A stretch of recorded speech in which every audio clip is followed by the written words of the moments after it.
இப்போவும் கூட பாருங்களேன், உங்க ஊர்ல எங்கேயான வன்னி மரம் இருந்து அதுக்கு அடியில ஒரு விநாயகர் இருந்தார்னா அவரோட சக்தி வேற அளவு.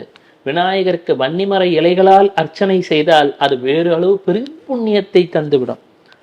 ஆனானப்பட்ட வாமனர் மகாவிஷ்ணு உலகுக்கும் அதிபதியானவன் அந்த வைகுந்தவாசன் விநாயகனை வழிபடத் துவங்குகின்றான்.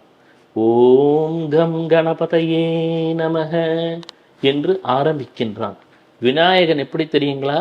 யார் கூப்பிட்டாலும் உடனே வந்து கிள்ளித்தர மாட்டான், கொடுத்துடுவான். என்னப்பா வேணும்? ஐயா, நான் செல்கின்றேன், எனக்கு என் காரியம் சித்தி அடைய வேண்டும் என்றான். அப்படியே ஆகுக என்றார். அன்னை தாராவை வழிபடுகின்றார். வாமனர் என்று எப்பொழுது வழிபட்டாலும் அன்னை தாராவையும் வழிபட வேண்டும். அப்போ ஓம் தாரே தூ தாரே தோரே சோஹா என்ற ஒரு மந்திரத்தை அடிக்கடி சொல்வேன் நான், தாரா மந்திரத்தை. அப்போ தாரா என்று சொன்னாலே அவள் எல்லாருக்கும், சமணர்கள், நாம புத்தர்கள் எல்லாரும் வழிபடக்கூடிய பராசக்தி அவள்.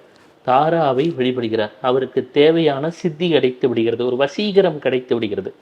உங்களுக்கு வாழ்க்கையில வெற்றி பெறணும்னா மக்கள் உங்களிடம் ஈர்க்கப்பட வேண்டும். ஒரு கடையில் ஒரு பொருளை விற்கணும் அப்படின்னு சொன்னா கூட அங்கே ஒரு வசீகரம் வர வேண்டும். அந்த வசீகர சக்தி அதிகமாகி விடுகிறது.